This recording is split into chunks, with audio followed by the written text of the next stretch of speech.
రామాయణ కిష్కింధాకాండలు 33 సర్గ. ఇక్కడ లక్ష్మణుడు కిష్కింధ నగరం యొక్క శోభల్ని చూడటం, అంగదాది అటువంటి వాళ్ళ భవనాలన్నీ చూసుకుంటూ సుగ్రీవుడు యొక్క ప్రాసాదానికి ఆ భవనం దగ్గరికి చేరుకోవటం. అలాగే లక్ష్మణ్ణి దర్శించాలంటే సుగ్రీవుడు భయానికి లోబడటం, అందుకుని ముందుగా ఆయన్ని శాంతపరచటానికి తారను పంపించటం. తార లక్ష్మణుడితో యుక్త అయుక్తమైన ఆ మాటల ద్వారా కాస్త శాంతపరచడం, తర్వాత మళ్ళీ ఆయన్ని అంతఃపురంలోకి ఆహ్వానించడం గురించి చెప్పబడింది ఇక్కడ. అథ ప్రతిసమాదిష్టో లక్ష్మణః పరవీరః ప్రవివేశ గుహాం ఘోరాం కిష్కింధాం రామశాసనాత్. అంగదుడు శత్రుదమరుడైన లక్ష్మణ్ణి ఆహ్వానిస్తూ, అంతటా లక్ష్మణుడు కూడా శ్రీరాముడు యొక్క శాసనాన్ని అనుసరించి ఆ ఘోరంగా ఉన్న కిష్కింధ నగరం యొక్క ఆ గుహల్లోకి ప్రవేశించాడు. ద్వారస్థా హరయస్తత్ర మహాకాయ మహాబలాః బభూవుర్లక్ష్మణం దృష్ట్వా సర్వే ప్రాంజలయః స్థితాః. ద్వారపాలకులుగా ఉన్న ఆ పెద్ద శరీరాలు, మహాశరీరాలు, మహాకాయాలుగా ఉన్నవాళ్ళు, అంతంత పెద్ద శరీరము బలము అన్నీ ఉన్నప్పటికీ కూడా వానరులందరూ కూడా లక్ష్మణస్వామిని చూసేసరికి ఆయనకి వంగి మరీ నమస్కరించారు. అంటే మనం చేసే క్రతువులు బట్టి ఎలా అయితే సుగ్రీవుడికి సర్వస్వం లభించడానికి కారణమైన రామలక్ష్మణుని ఇంత భక్తితో వీళ్ళు కూడా ఉన్నారు కాబట్టి భక్తితో ఆయనకి నమస్కరించున్నారు. పైగా ఈయన కాస్త కోపంలో ఉన్నాడు. నిశ్వసంతం తుతం దృష్ట్వా క్రుద్ధం దశరథాత్మజం బభూవుర్వారయస్త్రస్తా నచైనం పర్యవారయన్. కోపంగా నిట్టూర్పులు విధిస్తున్న ఆ దశరథ మహారాజు యొక్క తనయుడైన లక్ష్మణ్ణి చూసేసరికి ఇంత పెద్ద శరీరాలు కలిగి అంత బలవంతులైన వాళ్ళందరూ కూడా వానరులు భయానికి లోబడ్డారు. ఎందుకంటే ఇంత అవలీలగా వాలిని చంపి సర్వస్వం సుగ్రీవుడికి లభించేలా చేసిన వాళ్ళు. అలాంటిది ఇప్పుడు కాస్త కోపంగా ఉన్నాడు. అందుకుని ఆయనకి నమస్కరించి ఆయనకి భయపడి కాస్త దూరంగానే ఉండిపోయారు. అంటే ఆయనతో పాటు కూడా లోపలికి వాళ్ళు రావటానికి కూడా సాహసించలేదు. సతాం రత్నమయీం శ్రీమాన్ దివ్యాం పుష్పిత కాననాం రమ్యాం రత్న సమాకీర్ణాం దదర్శ మహతీం గుహాం. మహా తేజస్శాలి అయిన ఆ లక్ష్మణమూర్తి దివ్యమైన, రమ్యంగా, చాలా అందంగా ఉన్న ఆ మహాగుహను చూశాడు. అందులో ఆ వనములు వికసించిన పూలతో చాలా చక్కగా కళకళలాడిపోతూ ఉన్నాయి. పైగా అది రత్నాలతో చెయ్యబడి ఉన్నది. చాలా అమూల్యమైన వస్తువులన్నీ కూడా అక్కడ చక్కగా ఆకర్షణీయంగా దాన్నంతటా పెట్టి అవి చేసి ఉన్నాయి. అందుకని చాలా అందంగా కనిపిస్తుంది. హార్మ్య ప్రాసాద సంబాధాం నానాపన్యోపశోభితాం సర్వకామ ఫలే వృక్షేహ పుష్పితే రూపశోభితాం. అన్నీ అంటే ఇక్కడ నిండుగా ఉన్నాయి. అందుకే అది సంపన్నులు, బాగా అంత ఆర్థికంగా ఉన్న వాళ్ళ దగ్గర సకల భోగాలు ఎలా ఉంటాయో అలా ఉన్నది. అక్కడ నిండిపోయి ఉన్న రాజభవనాలతో చక్కగా అందంగా కనిపిస్తున్న వీధులు, అమూల్యమైన వస్తువులతో అంగళ్ళలో అన్నీ పెట్టి ఉన్నాయి. అన్ని కాలాల్లో కూడా చక్కగా వికసించే పువ్వులు, పళ్ళతో నిండిపోయిన చెట్లన్నీ కూడా అక్కడ ఉన్నాయి. దేవగంధర్వపుత్రైశ్చ వానర్యేహ కామరూపిభిః దివ్యమాల్యాంబరధరైః శోభితాం ప్రియదర్శన్యేహ. అక్కడున్న వానరులందరూ కూడా పైగా కామరు అంటే కోరికతో ఈ రూపం మారాలంటే ఆ రూపం మారగలిగే అంత ఉన్నవాళ్ళు. దేవతలు, గంధర్వులు అంశాలతో పుట్టినవాళ్ళు. వాళ్ళు దివ్యమైన హారాలు, వస్త్రాలు ధరించి చాలా చక్కగా ఉన్నారు. చందనాగరు పద్మానాం గంధేహ సురభిగంధినాం మైరేయానాం మధూనాం చ సమ్మోదిత మహాపతాం దదర్శ గిరినద్యశ్చ విమలాస్తత్ర రాఘవః. ఆ నగరం అంతా కూడా రాజవీధులు ఎప్పుడూ కూడా గుమగుమలాడేలాగా, అంటే సువాసన భరితమైనవి కూడా అక్కడ ఉన్నాయి. అందుకే చందనము, అగరు, అలాగే పద్మాలకు సువాసనతో ఇంకా ఎక్కడా ఇటువంటివి ఉండవు. అలాంటి అక్కడ మధువులతో గుబాళిస్తూ అక్కడ పైగా చక్కగా ఆ గిరలించి నీళ్లు కూడా, సెలయేర్లు కూడా స్వచ్ఛంగా అలా ప్రవహిస్తూ ఉన్నాయి. అంగదస్య గృహం రమ్యం మైందస్య ద్వివిధస్య చ గవయస్య గవాక్షస్య గజస్య శరభస్య చ. అంగదుడు, మైంధుడు, ద్వివిధుడు, గవయుడు, గవాక్షుడు, గజుడు, శరభుడు, అలాగే విద్యున్మాలి. అంటే వీళ్ళందరూ కూడా గొప్ప గొప్ప వీరులు. వీళ్ళందరూ కూడా అక్కడే నివసిస్తూ ఉన్నారు. అంటే ఒక్కొక్కళ్ళ భవనాలన్నీ కూడా అక్కడే ఉన్నాయి. విద్యున్మాల్యశ్చ సంపాతిః సూర్యాక్షస్య హనుమతః వీరబాహోః సుబాహోశ్చ సరళస్య చ మహాత్మనః కుముదస్య శుషేణస్య తారజాంబవతోస్తథా దధివక్త్రస్య నీలస్య సుపాటల సునేత్రయోః. అలాగే ఈ వీరులందరూ కూడా సంపాతి గాని, సూర్యాక్షుడు గాని, హనుమంతుడు వీళ్ళందరూ కూడా దేవతా అంశంతోనే పుట్టినవాళ్ళు.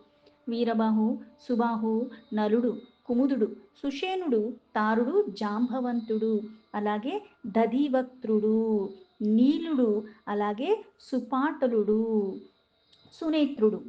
ఏతేషాం కపిముఖ్యానాం రాజమార్గే మహాత్మనాం దదర్శ గృహముఖ్యాని మహాసారాని లక్ష్మణః.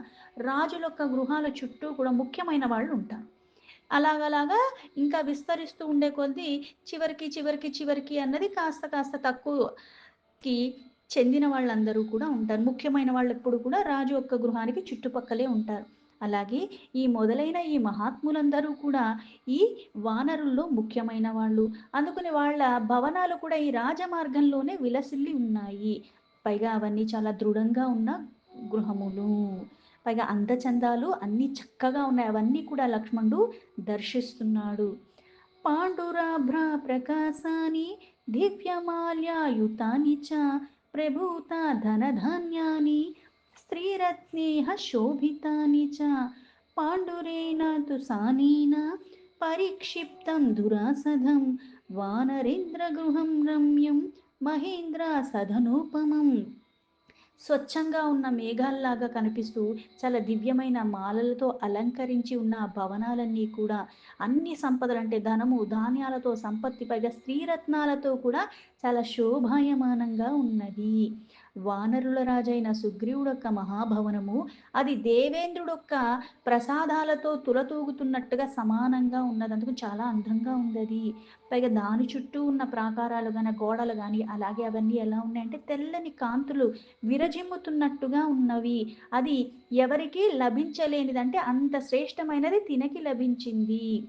శుక్లేహ ప్రాసాద శిఖర్యేహ కైలాస శిఖరూపమేహ సర్వకామ ఫలేర్వృక్షేహ పుష్పితేరుపశోభితం మహేంద్ర దత్తేహ శ్రీమద్భిః నీలజీమూత సన్నిభ్యేహ దివ్య పుష్ప ఫలేర్వృక్షేహ శీతశ్చాయేర్మనోరమేహ. ఆ భవనం యొక్క శిఖరములు ఎలా ఉన్నాయంటే కైలాస శిఖరం ఎలా అయితే స్వచ్ఛంగా తెల్లగా ఉంటుందో కాంతితో ఉంటుందో అలా అనిపిస్తున్నాయి. ఆ భవనానికి దగ్గరగా కూడా వికసించిన పూలతో చక్కగా ఉన్నాయి. పైగా అందరికీ ఇష్టంగా ఉండే ఆ ఫలాలన్నీ కూడా చెట్లకి కూడా చాలా చక్కగా ఉన్నాయి. అట్లాంటి చెట్లు ఆ భవనం చుట్టూ కూడా ఎక్కువగా ఉన్నాయి. ఇవి మాత్రమే కాకుండా అక్కడ మళ్ళీ దివ్యమైన పుష్పాలంటే చాలా సువాసన భరితమైనవి. పైగా చల్లని నీడనిచ్చే పెద్ద పెద్ద వృక్షాలు కూడా దాని చుట్టుపక్కల ఉన్నాయి. వాటిని ఇంద్రుడి ఒక ప్రసాదంగా లభించినవి అంటారు. ఇవన్నీ కూడా అక్కడ ఉన్నాయి. అవి నల్లని మేఘాల్లాగా చాలా రమ్యమైన శోభాలతో ఉంటూ ఉన్నాయి. ఆ భవనం పైగా దాని ద్వారం దగ్గర కూడా చాలా అమూల్యమైన వస్తువులన్నీ కూడా పెట్టబడి ఉన్నాయి. హరిభిః సంవృతద్వారం జలిభిః శస్త్రపాణిభిః దివ్యమాల్యావృతం శుభ్రం తప్త కాంచనతోరణం సుగ్రీవస్య గృహం రమ్యం ప్రవివేశ మహాబలః అవార్యమానః సౌమిత్రిః మహాబ్రమీవ భాస్కరః. ఇంత శోభాయమానంగా ఉన్న ఆ భవనం యొక్క ద్వారం దగ్గర చాలా బలమైన వానరులు పైగా వాళ్ళు ఎలా ఉన్నారంటే అస్త్ర శస్త్రాలన్నీ కూడా పట్టుకుని ఉండి అక్కడ రక్షణగా ఉన్నవాళ్ళు. ఇది మేలిమ బంగారం యొక్క తోరణాలతో చాలా దివ్యంగా ఉన్నది ఆ గుహ.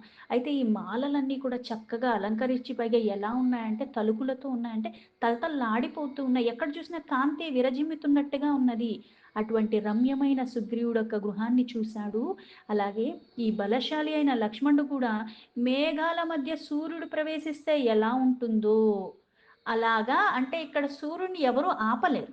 అలాగే ఇక్కడికి అంతమంది రక్షణగా ఉండి ఇన్ని చేస్తున్నా వచ్చేది లక్ష్మణుడయినప్పటికి కూడా ఎవ్వరు ఆయనకి అడ్డు చెప్పలేదు, ఆపనూ లేదు. ఆయనలాగా ముందుకు వెళుతున్నాడు.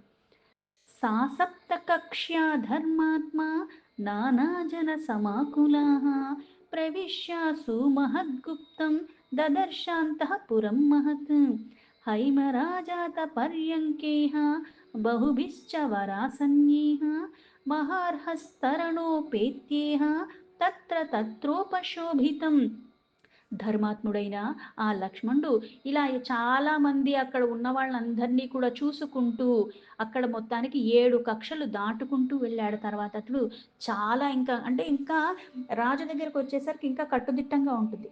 రాజ్యం మొదలైనప్పటి నుంచి కట్టుదిట్టంగానే అన్నీ ఉంటూ ఉంటాయి. ఇంకా రాజుకి సమీపానికొచ్చేసరికి ఇంకా ఎక్కువగా ఉంటుంది. ఇలా ఎప్పుడైతే 7 కక్షలు దాటుకుని లక్ష్మణుడు వెళ్ళాడో, అక్కడ ఇంకా కట్టుదిట్టాలతో సురక్షంగా ఉన్న ఒక పెద్ద అంతఃపురాన్ని చూశాడు. ఆ అంతఃపురం అక్కడ ఉన్న వాటిలన్నిటిలోకి కూడా చాలా పెద్దది. పైగా అక్కడ లోపలంతా కూడా విలువైనవి ఉన్నప్పటికీ, ఇక్కడ ఇంకా విలువైనవన్నీ కూడా పేర్చబడి ఉన్నాయి. వాటిపైన వెండితో, బంగారంతో అన్నీ కూడా చక్కగా తలుపులు గాని అన్నీ శ్రేష్టమైనవి కూడా పెట్టటం, పైగా శ్రేష్టమైన ఎన్నో ఆసనాలు కూడా అక్కడ అమర్చబడి ఉన్నాయి. ప్రవీసన్నేవ సతతం శుశ్రావ మధురస్వరం తంత్రీగీత సమాకీర్ణం సమగీత పదాక్షరం.